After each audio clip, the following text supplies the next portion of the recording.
paglamig ng panahon, Amen. pagpapala dito sa ating ng Panginoon. So bago tayo magsimula tayo ng manalangin. Panginoon, maraming salamat Lord sa gabi nito. Hindi Lord, nandito kami para bless Panginoon yung aming mga kaluluwa Panginoon, mga salita Panginoon, isang pagkain Panginoon ng aming spiritual na buhay Panginoon. Bagaman Panginoon, pagod ang bawat isa Panginoon, pero Lord, nandito kami nagpapalakasan sa inyong mga salita Panginoon sa gabi nito. Kaya sa gabi nito Panginoon, salamat po Lord na gamitin mo ako Panginoon sa gabi nito. Itago mo ako sa iyong likuran Panginoon. Tulungan mo ako Panginoon na ma-deliver ko Panginoon na maayos ang inyong mga salita Panginoon. Hindi po yung karunungan ko Panginoon na mangibabaw sa gabi nito, hindi yung karunungan mo Panginoon. Samahan po mo Panginoon ng iyong banal na Espiritu Santo Panginoon. Dahil naniniwala ko Panginoon kung wala ito Panginoon. Yes, Hindi ko po ikaw magkakaroon ng lakas ng loob para tumulong sa akin. Kaya Lord, maraming salamat ito po. Ang panalangin sa pangalan ni Jesus. Amen. Sa gabi po nito, ang title po na share ko ay Don't Give God a Surplus. Ano po ba ang surplus? Sa Tagalog po, di ba? Ukay. Ukay, yung mga, di ba sa SM may nakita tayong surplus? Ibig sabihin po ng pag-surplus ay mga excess na mga stock or items po. So sa panahon po natin ngayon, maraming tao ang binibigay sa Panginoon ay leftover. Ano po ba sa Tagalog ang leftover? Tira-tira. Diba? Ano po bang mga tira-tira binibigay natin sa Panginoon? Tira-tira natin oras. Tira-tira natin energy. Tira-tira natin mga resources. At higit sa lahat po, yung tira-tira natin attention. Nakapokus yung ibang attention natin, di ba?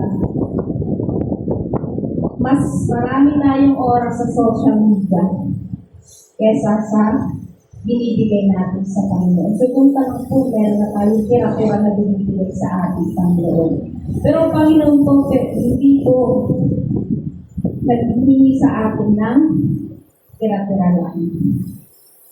Ang gusto ng Panginoon, He asked for our first evidence.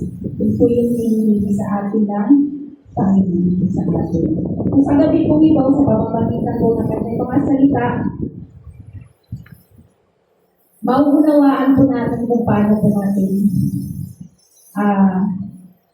bigyan ng best ng Panginoon natin. Hindi po mga tira-tira lang po natin yung mga binibigay po natin.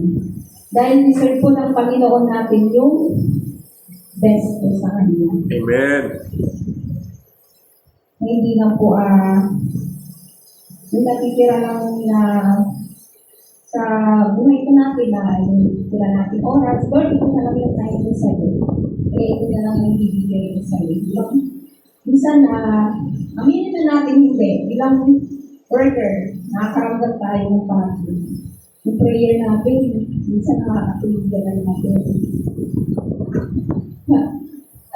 Naranasan niyo po ba yung diba, minsan tayo, makakain na tayo dito. Yung tulog mo hindi tuloy-tuloy, pero yung prayer mo parang paulit-ulit na lang. Diba mga birthday ko sa maghapon, makakaigit ka. Mag-iisip ka na naman, paulit-ulit na lang, wala nang katapusan yung ganung bagay. Aray ko. Minsan, masakit, oo, pero totoo. Again po, so sa gabi nito, kilala niyo po ba yung story ng isang widow sa Bible? Diba? The widow's offering. So while Jesus was in the temple, he watched the rich people dropping their gifts in the collection box. Tapos po, dumating itong mahirap. Ano po ba sa Tagalog nito? Yung matag na balon na babae, nagpulog po siya ng dalawang sintilo na kayamanan niya. Ano po ba pinagkaibahan ng mayayaman na binibigay sa mahirap doon? Alam naman po natin yun, di ba? So, ibig sabihin, ang mga